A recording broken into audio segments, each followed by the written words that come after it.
အားလုံးပဲမင်္ဂလာပါဗျ။အထောင် YouTube Official Channel လေးကကြိုလိုက်ပါတယ်။ဒီဗီဒီယိုလေးကတော့ဒီနေ့ညမှာရှင်မြန်ကစားမယ်ကျွန်တော်တို့ဥရောပပြိုင်ပွဲပွဲစဉ်လေးရှိတယ်ပေါ့နော်။အဲဒီထဲမှာကျွန်တော်တို့ဒီပါကိုတင်းတဲ့ United တင်းရဲ့ပွဲစဉ်ကိုကျွန်တော်တို့ preview ပွဲကြုံသုံးချက်လေးလုပ်ပြီးမှဖြစ်ပါတယ်ဗျ။ပထမဆုံးကျွန်တော်တို့ဒီပါကိုနဲ့ United ကဖြတ်ကျော်မှုကြည့်မယ်ဆိုရင် United ကတော့ကျွန်တော်ပြီးခဲ့တဲ့16တင်းအဆင့်နဲ့ကျွန်တော်ဒီ quarter final အဆင့်မှာဆိုရင်16တင်းအဆင့်မှာဆိုရင်ကျွန်တော်နောက်ထပ်စပင်အသင်းဖြစ်တဲ့ကျွန်တော်တို့ Sociedad နဲ့ရှင်မြန်ကစားခဲ့ရတယ်။ဝေးဝင်းမှာတကူစီတေးကြတယ်။အင်ဝင်းမှာ 4-1 နဲ့နိုင်ပြီးတော့နောက်ဆင့်တက်ခဲ့တယ်။ပြီးတော့ Lion နဲ့ပွဲစဉ်မှာဆိုလဲအဝေးကွင်းမှာ2ကူစီတေးကြပြီးအင်ဝင်းရောက်မှာကျွန်တော်တို့အချိန်ပိုထိရောက်ပြီးတော့ကျွန်တော်တို့4-2နဲ့ပေါ့နော်ကျွန်တော်တို့အချိန်ပို7မိနစ်လောက်ကြာတဲ့အချိန်ထိမှာ4-2နဲ့ရှုံးနေခဲ့ပြီးသွားပြီးမှ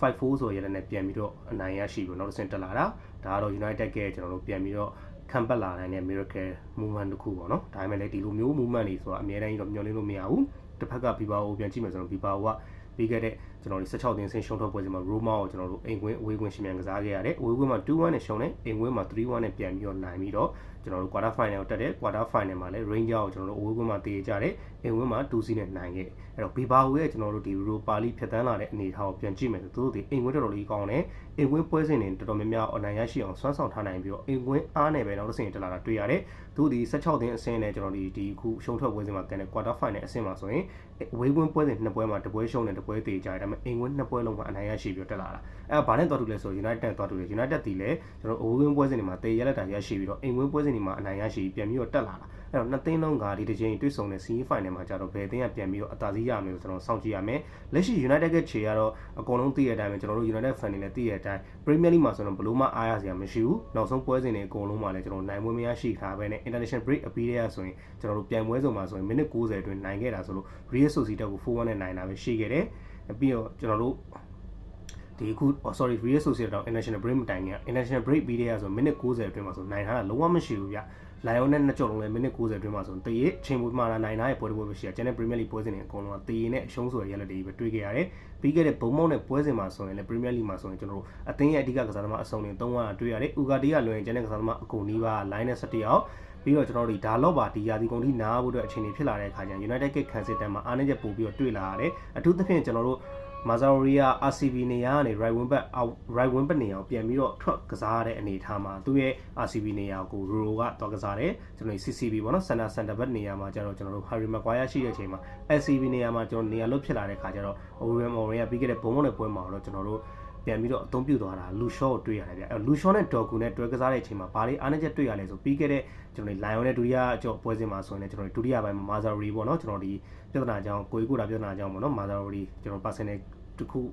ုပြဿနာရှိလို့ခဏတာကျွန်တော်တို့အသင်းကနေထွက်သွားတဲ့အချိန်မှာဒုတိယပိုင်းမှာလူရှော့ဝင်ကစားတယ်အဲ့တော့2-0နဲ့နိုင်နေတဲ့အနေထားရင်2-2ဖြစ်သွားတဲ့အထိဒီလူရှော့နဲ့ဒေါ်ကူနဲ့ပတ်ချမ်းကနေအမားယူနေများပြီးတော့သူတို့ပတ်ချမ်းနေပဲပေးကိုတွေခွင့်ပြုခဲ့ရတယ်ဗျပြီးခဲ့တဲ့ဘုံမောက်နဲ့ပွဲစဉ်မှာဆိုလို့ဘုံမောက်အသင်းရရှိခဲ့တဲ့ Smith ရဲ့ဂိုးဆိုရင်လည်းဒီလူရှော့နဲ့ဒေါ်ကူရဲ့ပတ်ချမ်းပဲလူရှော့ရဲ့ဒေါ်ကူကိုပေးပုတ်ပုံမှာတော်တော်လေးကိုကျင်းချက်ထဲရောက်အောင်ဖြစ်စေအောင်ပို့ပေးခဲ့ပြီးတော့ဒေါ်ကူကကျွန်တော်ဒီနောက်ထပ်ဒီဘုံမောက်အသင်းရဲ့ကစားသမားကိုကြော်ဖြတ်ဖို့ကြိုးစားတဲ့ခါမှာမကြော်ဖြတ်နိုင်ပဲနဲ့အဲ့ကနေပြက်ပြီးဘောလုံးကနေတခါလေဂိုးပေးရတဲ့အနေထားလေးတွေ့ခဲ့ရတယ်အဲ့တော့ဒီပွဲစဉ်မှာကျွန်တော်တို့ United ရဲ့ခ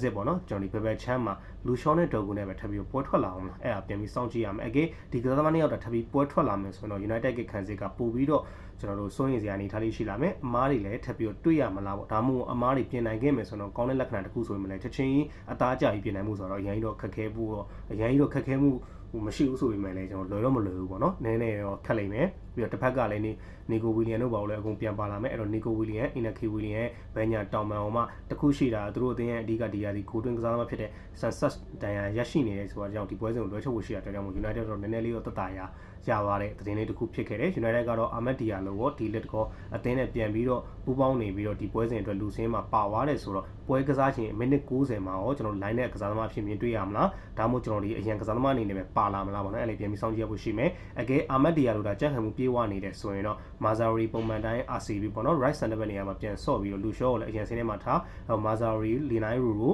Harry Maguire တို့ရဲ့ခံစစ်3ယောက်တန်းအောင်မှာကျွန်တော်တို့ဘယ်ဘက်ချမ်းမှာဒေါ်ကူညာဘက်ချမ်းမှာအာမက်ဒီယာလိုပြန်ပြီးတွေ့ရမလားပေါ့နော်ဒါပေမဲ့လည်းအာမက်ဒီယာလိုလည်းကျွန်တော်ဒီကာလာအတန်ကြာဒဏ်ရာကြောင့်ကျွန်တော်ဒီအသင်းနဲ့ဝေးကွာခဲ့ရတာဆိုချက်ချင်းမိနစ်90အပြည့်အတွက် first line နဲ့ထည့်ကန်မှုတော့နည်းနည်းလေးတော့စွန့်စားကြ မယ်အဲ့တော့ဖြစ်နိုင်ခြင်းများတော့ဒီလင်းနဲ့ကျွန်တော်ဒီအာမတ်ဒီယာလိုပြန်ပေါဝင်နေဆိုရင်တော့ကျွန်တော်2ယောက်လုံးကတော့ line နဲ့ဆင်းထဲဆိုင်တော့အရင်ဆင်းထဲမှာပါဖို့များတယ်အကဲ2ယောက်လုံးက line နဲ့ဆင်းထဲမှာပါပွင့်မှုအတွက်ဒါမှမဟုတ်တယောက်တာပြန်ပါဝင်နိုင်ခဲ့တယ်ဆိုရင်တော့လူရှော့နဲ့ဒေါ်ကူရဲ့ Pepper Chan ခန်းစစ်အတွဲကိုမြင်ရမှာမဟုတ်တဲ့ကြောင့် United fan တွေအတွက်ကတော့နည်းနည်းလေးစိတ်အေးရမယ့်အနေအထားလေးရှိရပါတော့ဒါပေမဲ့တခုရှိတာကဒီရာဒီ United ကခြေစွမ်းက Premier League မှာဆိုတော့တော်တော်လေးဆိုးရွားနေဆိုပေမဲ့လည်းကျွန်တော်တို့ပြီးခဲ့တဲ့ရိုပါလီအဘူကွင်းရှုံးထွက်ပွဲစဉ်တွေမှာဆိုလည်းဆိုစီတက်ကိုလည်းဥဆောင်ကိုရခဲ့တယ်။လိုင်ယွန်ကိုဆိုရင်လည်းဥဆောင်ကိုရခဲ့ပြီးတော့မှကျွန်တော်ခြေပါကိုတွေပေးခဲ့ရပြီးတည်ကြခဲ့တယ်။အဲ့တော့ပြောရမယ်ဆိုတော့ United ကရိုပါလီကစားတဲ့ပုံစံကတော့မဆိုးဘူး။ဒါပေမဲ့လိုင်ယွန်နဲ့ဒုတိယအကြောကဒုတိယပိုင်းလိုမျိုးကစားတဲ့ပုံစံမျိုးဆိုတော့မလွယ်ဘူးဗျ။အကဲဘီဘာအိုဒါဒီပွဲစဉ်မှာကျွန်တော်တို့ပထမအကြောတွေကမနော်ဘီဘာတော့သူ့အိမ်ဝင်းမှာဒါနှစ်ကူပြက်လောက်ထိနိုင်ပွဲတွေဖော်ဆောင်သွားနိုင်တော့ဒုတိယအကြောမှာ United နဲ့ပြန်လာဖို့ခက်မယ်။လက်ရှိ United ရဲ့ခြေစွမ်းနဲ့ဘီဘာအိုတဲ့အိမ်ဝင်းကစားအားကြောင့်လည်းပြီးတော့နောက်ထပ်ဘီဘာအိုမှာအားသာချက်တစ်ခုကဒီ Europa League ဒီနှစ်က final ကဘီဘာအိုအခုဒီနေ့ညမှာရှင်မြန်ကစားမဲ့ကွင်းမှာ final ကိုထပ်ပြီးလက်ခံရှင်မြန်ကစားမှာပါအဲ့တော့ဘီဘာကိုတင်းတာ United ကိုကြော်ဖြတ်ပြီးတော့ final ကိုတက်သွားနိုင်ခဲ့ဆိုသူတို့က final သူတို့ရဲ့အိမ်ကွင်းမှာရှင်မြန်ကစားရမှာဗျအဲ့ဒါလည်းသူတို့ပို့ပြီးတော့အတက်စရာကျွန်တော်တို့နောက်ထပ်အပေါင်းလက္ခဏာဆောင်တဲ့သတင်းလေးတစ်ခုဖြစ်နေတယ်အဲ့တော့အဲ့ဒီအခွင့်အရေးကိုအကောင်းဆုံးအသုံးချနိုင်မလားပေါ့နော်ကျွန်တော်တို့ဒီလက်ရှိ United ရဲ့ခြေစွမ်းပိုင်းအရာနဲ့ဘီဘာကိုတင်းရဲ့အိမ်ကွင်းမှာကြောမှုရတော့ United အနေနဲ့ဒီပွဲစဉ်မှာတော့တေရက်လက်ထက်ပို့ပြီးတော့ညှော်မှန်းနိုင်စရာတော့မရှိဘူးလို့ထင်တယ်ကျွန်တော်လည်းကိုယ်တိုင်လည်း United fan ပဲဒါပေမဲ့လည်း United ကလက်ရှိခြေစွမ်းနဲ့ကစားသမားအင်အားအရအထူးသဖြင့်တိုက်စစ်ပိုင်းကစွမ်းဆောင်ရည်အရာ United ရဲ့သွင်းကိုဒီကွင်းလင်က Bruno Fernandes တို့ခန်းစစ်ကကျွန်တော်ဒီ Roro တို့ Harry Maguire တို့ရဲ့ set speed ကနေသွင်းကိုတွေခေါင်းတိုက်သွင်းကိုတွေကိုမျှော်မှန်းနေရတဲ့အနေအထားမှာတော့နည်းနည်းလေးတော့ဘီဘာကိုအတွက်တော့ပို့ပြီးတော့အားသာချက်လေးဖြစ်စေလိမ့်မယ်ဗျအဲ့တော့ဒီပွဲစဉ်မှာတော့ကျွန်တော်တို့အင်ရှင်ဘီဘာကိုအနေနဲ့တော့ United ကိုကျွန်တော်တို့ဖြစ်နိုင်မယ်ဆိုသူတို့ဒီတကြော်ထဲမှာအပြတ်ဖြတ်နိုင်အောင်အိမ်ကွင်းအားသာချက်ကိုအကောင်းဆုံးပေါ့နော်အသုံးချပြီးတော့အပြည့်အဝအသုံးချပြီးတော့အကဲကျွန်တော်ဒီနှစ်ကိုပြက်လောက်တဲ့ဒီနိုင်မှုဖော်ဆောင်နိုင်ခွင့်ရအောင်လဲစူးစမ်းတော့ကစားသွားဖို့ရှိတဲ့အနေအထားလေးကိုကျွန်တော်တွေ့မိတယ်ဒါပေမဲ့ United ကတော့လက်ရှိသူတို့ရဲ့ Europa League ကသူတို့ရဲ့နောက်ဆုံးမျှော်လင့်ချက်နောက်ရာသီအသင်းကိုပြုပြင်ပြောင်းလဲဖို့ပြင်ဆင်မှုတွေလုပ်ဖို့အတွက်တဲ့ဆိုရင်လည်း Europa League မှာကျွန်တော်ချန်ပီယံဖြစ်ပြီးတော့ချန်ပီယံလိဝင်ဖို့ရဖို့အတွက်လိုအပ်နေတဲ့အနေအထားကြောင့်ဒီပွဲစဉ်ကိုသူတို့ဒီလေတေချာလေးထိန်းသိမ်းနဲ့ကစားပြီးတော့အကဲကျွန်တော်ဒီတေရက်လက်အနေဆုံးရရှိအောင်စွမ်းဆောင်ကစားမယ်အကဲတေရက်လက်မရရှိခဲ့ဘူးလို့ရှုံးနေခဲ့တယ်ဆိုရင်တော့ကိုပြက်ရှုံးမှုတဲ့တကူတာလောက်နေပေါ့နော်ကျွန်တော်ဒီပါဝအသင်းကိုပဲပေးနိုင်ပြီးတော့အင်ကွင်းဒုတိယကြောင်မှာပြန်ပြီးတော့ကျွန်တော်ဒီခမ်းပတ်နိုင်မှုတော့စူးစမ်းသွားမယ်ပုံစံမျိုးလို့ထင်မိရတယ်အဲ့တော့ဒီပွဲစဉ်မှာကျွန်တော်တို့တွင်းကိုတွေကတော့ United ကလက်ရှိခံစစ်ပိုင်းအရာတော့အမားတွေများနေရဆိုမှလည်းဒီပွဲစဉ်မှာဒါအာမဒီယာလိုတို့ဒီလစ်တို့ပြန်ပေါဝင်နိုင်ခဲ့တယ်လူရှော့နဲ့ဒိုဂူတာပဲချမ်းမှာတွဲပြီးတော့မထွက်လာဘူးဆို United ခံစစ်ကကျွန်တော်လုံခြုံမှုတွေပြီးတော့ United ခံစစ်ကအမားရင်းနေလည်းနဲလာမယ်လို့ကျွန်တော်ထင်တယ်ပြီးတော့တိုက်စစ်ကလည်းဝိုင်လန်တို့ကနာချိုတို့ရဲ့ကျွန်တော်ဒီဂိုးရရှိဖို့တော့ခက်ခဲရုန်းကန်ရတဲ့အနေအထားတွေတစ်ဖက်ကဘီဘာအိုကလည်း United ကိုအရင်ကျွန်တော်ဒီတင်ပြီးတော့ဖွင့်ကစားတာတဲ့ဆိုင် United ကကောင်တာလေးကိုထိန်းကစားပြီးတော့ဗောနော်သူတို့အသင်းရဲ့အိမ်ဝင်းမှာထိန်းသိမ်းကစားမယ်ဆိုတဲ့အနေအထားအရသွင်းကိုတွေများများဆက်တွေ့ရမယ်ပုံစံတစ်ပွဲလို့တော့ကျွန်တော်မထင်ဘူးအဲ့တော့ဂိုးရလက်အနေနဲ့ခံမှန်းရမယ်ဆိုရင်တော့အကဲတေချခဲ့မယ်ဆိုရင်တော့တစ်ဖက်ကိုတကူးစီဆိုတဲ့အနေအထားဒါမှမဟုတ်0-0ဆိုတဲ့အနေအထားနဲ့တေချဖို့ရှိပြီးတော့နိုင်ခဲ့မယ်ဆိုရင်တော့အင်ရှင်ဘီဘာအိုအနေနဲ့ 1-0 ဒါမှမဟုတ်ဆိုအလုံးစုံ 2-1 ဆိုတဲ့ရက်လက်လောက်ဗောနော်အဲ့တော့နှစ်သင်းပေါင်းသွင်းကိုကတော့3ဂိုးနဲ့အောက်မှာရှိဖို့များပြီးတော့နှစ်သင်းပေါင်းသွင်းကို2ဂိုးဆိုတာကတော့ပိုတော်တော်ဖြစ်နိုင်ခြေအများဆုံးဗောနော်အဲ့ဒါအနေအထားလေးတစ်ခုဖြစ်ပြီးတော့2-1ဆိုတဲ့ရက်လက်ကတော့နည်းနည်းလေးဖြစ်နိုင်မှုတော့ခက်မယ်အများဆုံးရက်လက်ကတော့ 1-1-0-0 ဒါမှမဟုတ်ဘီဘာအိုအနေနဲ့နိုင်ခဲ့မယ်ဆိုရင် 1-0 အကဲ United အနေနဲ့အခက်မသိလို့နိုင်ခဲ့မယ်ဆိုရင် 1-0 ဆိုတဲ့ရက်လက်လောက်ဗောနော်အဲ့လိုမျိုးလေးပဲကျွန်တော်ဖြစ်သွားမယ်လို့ထင်မိပါဗျအဲ့တော့ဒီပွဲစဉ်မှာ United အတွက်ကတော့ကျွန်တော်တို့နိုင်မှုထက်ဆိုင်ရင်တော့တေးရက်လက်ရရှိဖို့ကတော့ပို့ပြီးတော့ရာခိုင်နှုန်းများပြီးတော့ဒုတိယကြော့အင်ကွင်းပွဲစဉ်မှာပြန်ပြီးတော့ United အနေနဲ့နောက်ဆင့်ကိုတက်ရောက်ဖို့အတွက်တေချာလေးအားစိုက်ကစားဖို့ဒီပွဲစဉ်ကိုကျွန်တော်တို့တတိထားပြီးတော့တတိကြီးမှထားပြီးကစားမယ်ပုံစံပို့တော့ကျွန်တော်ထင်မိပါတယ်ခင်ဗျအဲ့တော့နောက်ထပ်ဒီနေ့ညမှာနောက်ထပ်ပါကျွန်တော်ဒီ UEFA ပုံစံလေးရှိအောင်မယ်ဆိုရင်တော့ကျွန်တော်နောက်ထပ် Europa League နောက်ထပ် semi final တစ်ဖက်ချမ်းအောင်ပြန်ပြီးကြည့်မယ်ဆိုရင်တော့ကျွန်တော်ဒီ Spa နဲ့ Bodo Glimt တို့ရဲ့ပွဲစဉ်ကိုရှိမယ်အဲ့တော့ Spa ကတော့ဒီပွဲစဉ်မှာပြောမယ်ဆိုရင် Spa လည်း United နီးတူပဲဗျ Premier League မှာတော်တော်လေးရုန်းကန်နေရတယ်သူတို့ရဲ့နောက်ဆုံးမျှော်လင့်ချက်ကလည်းဒီ Europa League ဖလားပဲတစ်ဖက်က Bodo Glimt ကြတော့လေပြီးခဲ့တဲ့ quarter final မှာ Lazio သူတို့ရဲ့အိမ်ကွင်းအားသာချက်ကိုအကောင်းဆုံးသုံးချပြီးတော့အိမ်ကွင်းမှာ 2-0 နဲ့နိုင်တယ်ပြီးတော့ Lazio ရဲ့ကွင်းမှာ 3-1 နဲ့ပြန်ရှုံးခဲ့ပြီးတော့မှအချိန်ကို penalty ထိရောက်ပြီး penalty နဲ့နိုင်ပြီးနောက်ဆင့်တက်လာတာဗျအဲ့တော့ဒီပွဲစဉ်မှာလည်းစပါးအနေနဲ့တော့ Bodo Glimt ရဲ့အိမ်ကွင်းကစားအား Bodo Glimt ရဲ့အိမ်ကွင်းမှာကြောမှုကိုနည်းနည်းလေးသတိထားရမယ်အခုပထမအကျော်စပါးသင်းရဲ့အိမ်ကွင်းမှာသူတို့ဒီပွဲကိုဖျက်နိုင်တယ်လို့ပေါ့နော်ဖျက်နိုင်ထားနိုင်မယ်ဆိုတော့နောက်ဆင့်ကျွန်တော်တို့ final ကိုတက်ဖို့အတွက်အဆင်ပြေခဲ့မယ်ဆိုရင်အကဲအိမ်ကွင်းမှာလည်းအခက်မသိလို့ကျွန်တော်တို့နိုင်သွားတဲ့ဆိုရင်တော့တွင်းကူးနေတဲ့နိုင်ပွဲမျိုးပြီးတော့ကျွန်တော်တို့ဒီတေရက်လက်တွေပါများထွက်ခွာခဲ့မယ်ဆိုတော့ဒုတိယကျော် Bodo Glimt ရဲ့အဝေးကွင်းပွဲစဉ်တော်တော်လေးခတ်သွားလိမ့်မယ်ဟုတ်ဆိုကျွန်တော်ဒီ Bodo Glimt နဲ့ကျွန်တော် Lazio နဲ့ပထမကျော် Bodo Glimt နဲ့အိမ်ကွင်းမှာပွဲစဉ်မှာဆိုကျွန်တော်ကြည့်ရှုခဲ့ရတယ်ကျွန်တော် Bodo Glimt နဲ့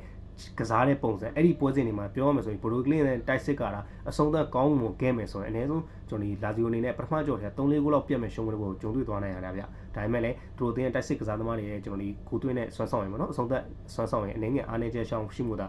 ဒုတိယကြော့ထိမှာရောက်လာပြီးဒုတိယကြော့မှာလာဇီယိုအနေနဲ့ 3-1 နဲ့ပြန်နိုင်ပြီးတော့မှအချိန်ပိုပါနေဒီမှာရှုံးသွားရဆိုတဲ့အနေထားပေါ့နော်အဲ့တော့ဒီတစ်ချိန်တွေ့ဆုံတဲ့တော်တန်ဟော့စပါနဲ့ပွဲစဉ်မှာတော့ပိုတိုကလင်းကအဝေးကွင်းမှာတိုးတယ်လေထိန်းသိမ်းလင်းကစားမယ်ဒါပေမဲ့ပိုတိုကလင်းရဲ့အဝေးကွင်းခြေစွမ်းနဲ့အားကစားအားအရာရောပြီးတော့တော်တန်ဟော့စပါအသင်းရဲ့ဒီမှာနောက်ဆုံးမျှော်လင့်ချက်ဖြစ်တဲ့ဒီယူရိုပါလိကိုအားဆိုင်ကစားမှာကြောင့်အရင်ကြီးတော့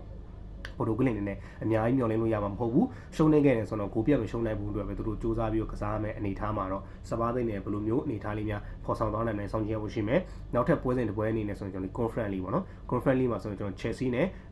ဒီဂျကာဒန်နဲ့ရှိမှာဗျအဲ့တော့ဒီပွဲကတော့ Chelsea အနေနဲ့အဝေးကွင်းဖြစ်နေတယ်ပြီးတော့ကျွန်တော်ဒီနောက်တစ်ဆင့်တက်ရောက်ဖို့အတွက်ဆိုရင်လည်းကျွန်တော်တို့ဒီပွဲစဉ်မှာအနည်းဆုံးတော့ရက်လက်ကောင်ရရှိအောင်တစ်ခုချအောင်ဆွမ်းဆောင်မှုလိုတယ်အဲ့ဒါပြီးရင်လည်းသူတို့ဒီ Premier League မှာပြိုင်ပွဲတွေမှာ Premier League မှာဆိုရင်ကျွန်တော်ဒီအသင်းကောင်းတွေနဲ့ Chelsea ကတွေ့ရဖို့ရှိသေးတယ်ဗျအဲ့တော့သူတို့အနေနဲ့ဒီပွဲစဉ်မှာအကယ်တကြော်ရနဲ့ရက်လက်ဖြတ်နိုင်လို့ဖြတ်နိုင်တော့ရတယ်ဆိုရင်လည်းအကယ်မဖြတ်နိုင်ဘူးဆိုရင်လည်းအဝေးကွင်းမှာ rotation ကစားသမားတွေ rotation လုပ်ပြီးပေါ့နော်ကျွန်တော်ဒီ Premier League အတွက်အဓိကကစားသမားအချို့အနာပေးဟောဂျာထဲမှာသူတို့ Premier League မှာ Liverpool နဲ့လာပြီးတွေ့ရဖို့ရှိမယ်ဗျလာမယ့်စင်တွင်းမှာအဲ့တော့သူတို့အတွက်နည်းနည်းလေးနောက်ထပ်ခက်ခဲမဲ့ပွဲစဉ်ပွဲနဲ့စောင့်ကြုံနေရဆိုတော့ Chelsea အနေနဲ့တော့ဒီအဝေးကွင်းပွဲစဉ်မှာကျွန်တော်ဒီအပြေးအဝအားဆိုင်နိုင်မှုတော့နည်းနည်းလေးကိုခက်ခဲလိမ့်မယ်အကယ်ကျွန်တော် Chelsea အနေနဲ့အပြေးအဝအားဆိုင်ကစားခဲ့မယ်ဆိုရင်ပွဲပတ်တဲ့တန်ခံရနိုင်ပြီးတော့တော်တော်ကျွန်တော်ပြီးတော့ဒုတိယကြော့ပွဲစဉ်ရဲ့ရက်လက်ကိုလည်းကျွန်တော်တို့ပြန်ပြီးစောင့်အောင်ပါဆိုတော့ Chelsea အနေနဲ့ပထမကြော့မှာအပြတ်မဖြတ်နိုင်ဘူးဆိုရင်တော့အနည်းဆုံးတော့ကျွန်တော်ဒီအဝေးကွင်းမှာကျွန်တော်ရက်လက်ကောင်းလေးတစ်ခုပေါ့နော်မနိုင်ခဲ့ဘူးဆိုရင်တော့မရှုံးဘူးဆိုတဲ့ရက်လက်လေးတစ်ခုစွမ်းဆောင်နိုင်မှုတော့လိုအပ်နေတဲ့အနေအထားလေးရှိပါခင်ဗျတစ်ဖက်ကတော့နောက်ထပ်ကတော့ကျွန်တော်ဒီနောက်ထပ်စပိန်အီတလီအားပြိုင်မှုဖြစ် Real Betis နဲ့ Fiorentina တို့ရဲ့ semi final conference league ရဲ့ semi final ရှိမယ်ဒီပွဲစဉ်မှာတော့ကျွန်တော်တို့ United ရဲ့ကစားသမားတွေဟောင်းနေဖြစ်တဲ့ Fiorentina အသင်းရဲ့ကိုသမားကျွန်တော် David De Gea နဲ့ United အသင်းရဲ့တောင်ပံကစားသမား Antonio ရဲ့တွေ့ဆုံမှုလည်းပြန်ပြီးတော့စောင့်ကြည့်ရဖို့ရှိပါအောင်မယ်ဗျအဲ့တော့ဒီနေ့ကျွန်တော်ရဲ့ဗီဒီယိုလေးကတော့အဓိကတော့ကျွန်တော် United နဲ့ပြည်ပါလို့တွေ့ရဲ့ပွဲစဉ်တွေရဲ့ preview လေးပေါ့နော်ပြီးတော့နောက်ထပ် channel ဥရောပပွဲစဉ်လေးတွေရဲ့ဥစားလေးလည်းကျွန်တော်ပြောပြပေးရဖြစ်ပါတယ်နောက်ထပ်ကျွန်တော်ရဲ့ဒီ channel လေးမှာလည်းဘောလုံးပွဲနဲ့ပတ်သက်တဲ့ကျွန်တော်ပွဲကြိုသုံးသက်ချက်လေးတွေပွဲပြီး review လေးတွေ United နဲ့ပတ်သက်တဲ့အကြောင်းအရာလေးတွေလည်းဒီဗီဒီယိုလေးတင်ပေးမယ် live လေးလွှင့်ပေးနေပုံမှာမို့လို့ကျွန်တော်ရဲ့ YouTube channel လေးကို subscribe လုပ်ရတဲ့ညီကိုရှင် subscribe လေးလုပ်ပေးပါကျွန်တော်ရဲ့ဒီခုဗီဒီယိုလေးကိုလည်း real လေးပေးလို့ရညီကိုရှင်ကျွန်တော် real လေးတွေပေးပေးသွားကြပါဦးခင်ဗျအားလုံးပဲကျေးဇူးအများကြီးတင်ပါဗျနောက်ထပ်ဗီဒီယိုလေးတွေမှာပြန်လည်ဆုံတွေ့ပါမယ်ခင်ဗျာ